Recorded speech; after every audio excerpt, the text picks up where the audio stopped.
Welcome to this edition of the ASHA podcast. I'm Fred Wyan, Director of Communications with the American Sexual Health Association, ASHA.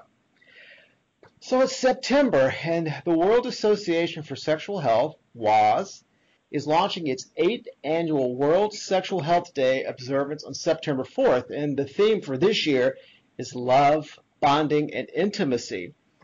In support of this, ASHA will have activities throughout the entire month, so really for us, Sexual Health Day becomes Sexual Health Month.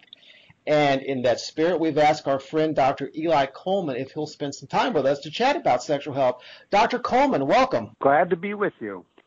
Dr. Coleman is a professor and director of the program in Human Sexuality at the University of Minnesota Medical School. He's also served on ASHA's board of directors, so we go back a long way, and I'm glad to have some time with him, so let's just jump into it. So as I mentioned, the theme for World Sexual Health Day or month is love, bonding, and intimacy. And WAS, in commenting on intimacy, they say it almost always implies being sexual with another person, and they encourage us to really develop a broader perspective about intimacy. So, would you talk about the importance of intimacy in a way that looks beyond sex with another person? Sure, Fred, I would be happy to. And I think that, many people don't understand that being sexual is so much broader than being involved in the sex act. Our sexuality is a central aspect of being human throughout life, and not only does it encompass, the sex act, but it involves our gender identity, our roles, our sexual orientation, our eroticism, our fantasies, our experience of pleasure. And obviously it includes reproduction sometimes.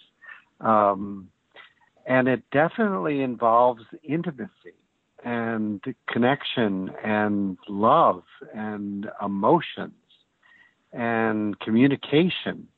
And so it's not only or necessarily about genital contact.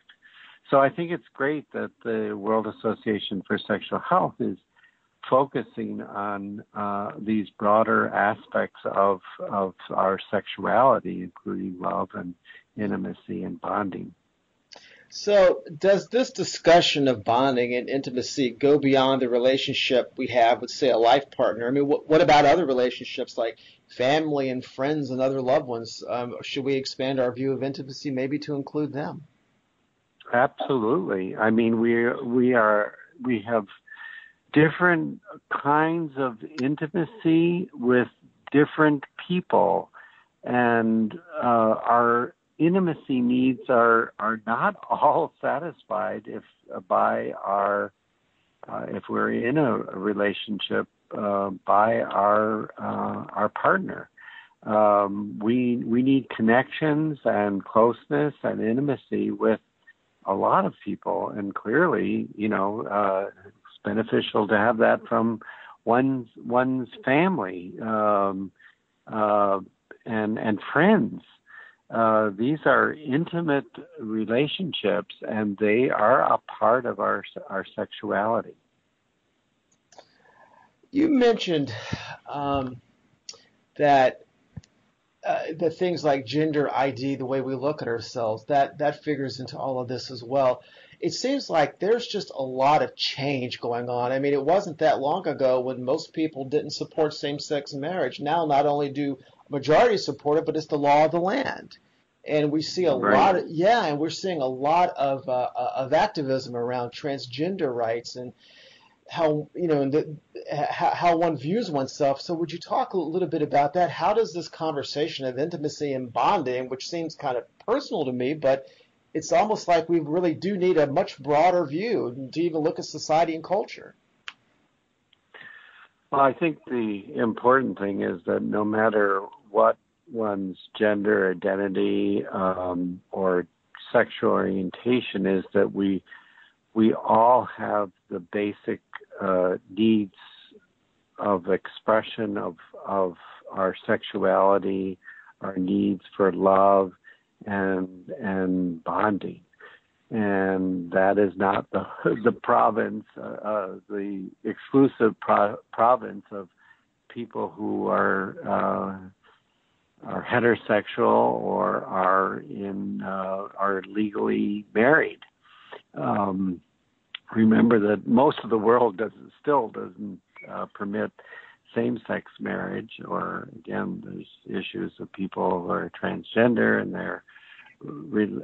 they are in connections and relationships with other people, and they may or may not be married. But everyone has that need, that capacity, and I think that this is really important, because I think that part of the way that society has looked at some people with different gender identities and sexual orientations is that this is just about something, about sexual expression, rather than recognizing that these are people like everybody else that are really searching for connections and love and relationships. And it was very interesting, here in Minnesota, when we were debating gay marriage, for example, and had a referendum on whether we would, allow same-sex marriage. And the campaign was not so much about, people's right to be married if they were not heterosexual, but it was about recognizing that gay, lesbian, bisexual, have love one another, and that we need to be able to sanction that love, and that it wasn't necessarily about sex. It was really about just really recognizing loving relationships, and that love is love. And so that was, and we were, as a result of that way that they waged that campaign, we were the first state in the nation to have a referendum that approved same-sex marriage. And I think that focusing on the love aspect was a key aspect of the campaign that was really convincing. And that fits right in with the idea of looking at intimacy and bonding beyond the mere act of sex. There's a whole lot more to it. That's right. Absolutely. A couple of years ago, ASHA had a sexual health summit, and you were one of the attendees. And I'm going to butcher this, but you threw out a nugget that resonated with me. Essentially, you said that we can't separate sexual health from our overall health. Each is impactful on and predictive of the other, something to that effect. Basically, sexual health really impacts our overall health. And I wanted to talk with you a little bit about that. So how do love, bonding, and intimacy really impact sexual health? And I guess the larger question is that impactful on our overall health and well-being? Absolutely. I see health as a three-legged stool. You have your physical health, your mental health, and you have your sexual health. And you need all three legs of that stool to really be in a healthy state. And, physical illness, mental illness will impact one's ability to, be healthy overall. And one's sexual health is that third part of the stool, the legs of the stool, that are so critical for overall health. And I think sometimes we forget about that. But when you think about sexuality in that broadest sense, it is so basic and intrinsic to a person that without really knowing who you are sexually, being able to express your sexuality, recognizing that basic part of sexuality is connection and bonding, that without that, that impacts people's physical health. It impacts their mental health. Well, they all impact one another. But for example, one of the most important things for a child is you nurse them, you give them food, but you really need to touch them, to love them, to make them feel that they're worthwhile. That's the sexual part, and we need that throughout our lives. And if we don't have that, if kids are not touched or whatever, we know that they will fail to thrive and literally they will die. Or again, what is the impact of loneliness? People isolated, people in nursing homes that don't get touched, they don't get enough attention.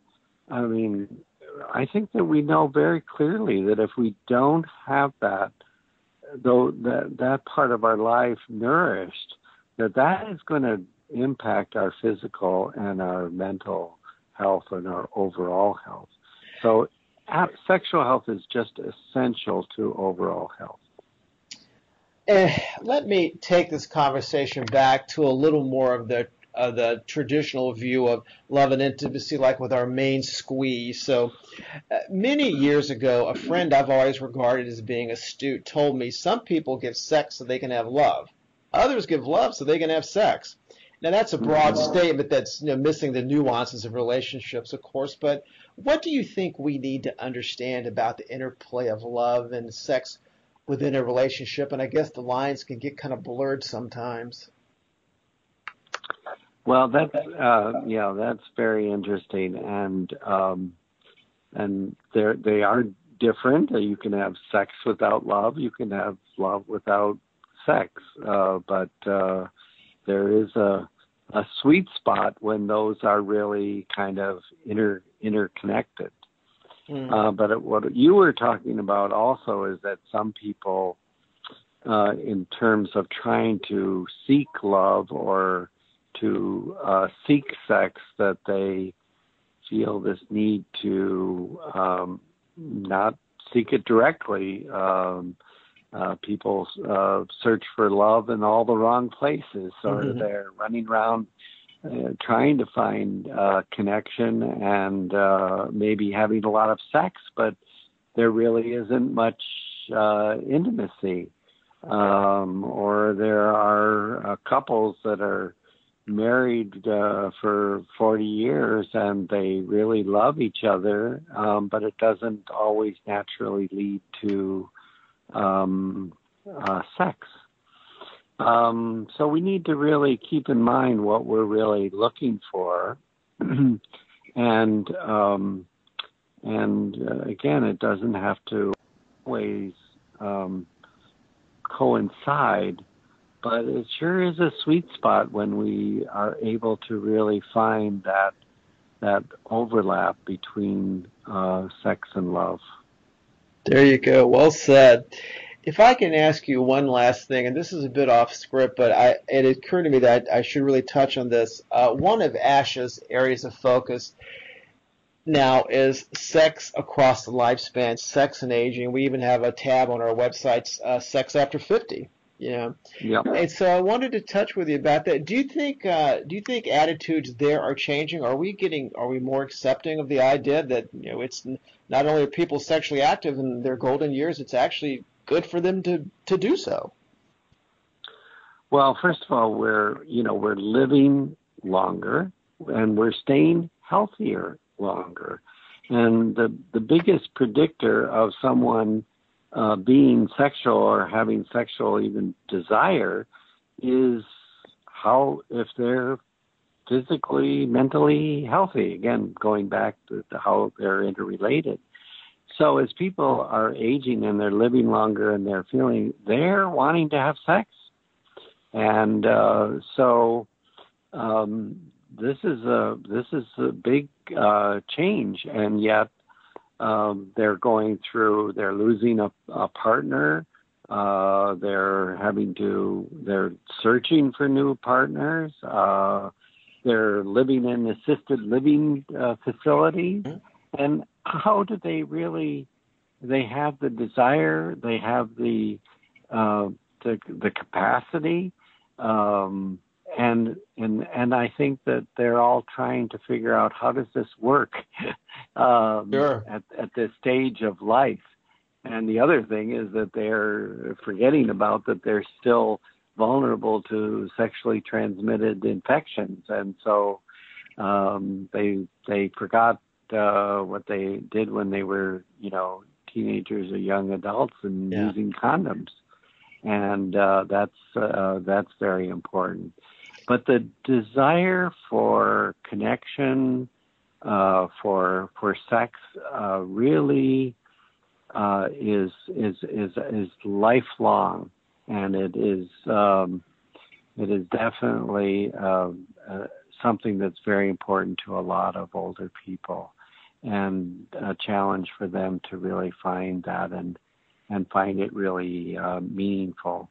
They don't all have to be sex, again, the sex act, but again, going back to that broad definition of sexuality, that they are getting some of those needs met, and many are getting it met through, their intimacy needs. And I just wanted to interject, that I have a little definition of intimacy that, I think it's a word that's thrown around and people, don't quite know, or they just think it's equated with the sex act, and it's not. So for me, intimacy is connecting to, it's relating to, or sharing a deep and unique closeness with another person. The reality is that it is hard to define, as it's just something intangible. It's not a commodity. However, it is something you know in your heart and soul when you experience it, and you know when you don't. So I think that everybody on World Sexual Health Day should think about the quality of their intimate relationships and connections, and how satisfying that they are for themselves, and if not, to really seek that out and try to connect more with each other, and that brings about a deep, meaningful life to have those kinds of connections, that kind of intimacy. Absolutely. Dr. Eli Coleman, thank you so much. It was really a pleasure chatting with you today. As I was listening to you there, just about each topic we touched on, I think we could probably do an entire podcast episode just on that. So I'm hoping you'll come back and chat with us again sometime. This has been wonderful. Anytime, Fred. Thank you so much. And happy Sexual Health Day. Happy Sexual Health Day, everybody. Absolutely. Happy Sexual Month. That's right. Sexual life. Yes, exactly. And look, if you're listening to this podcast and it's after Sexual Health Day on the 4th of September, 2017, as Dr. Coleman said, we're going to have things all month. So keep checking in with us. And beyond September, we've got sexual health year-round. So please check out all the things on our website, including this podcast and future episodes. So thank you to everybody who listens and downloads. You'll find us online at ashasexualhealth.org. And you can also sign up on the website for our update emails. So whenever we launch new resources like this podcast, you'll be the first to know. Until next time, this is Fred Wyan for ASHA. So long, everybody.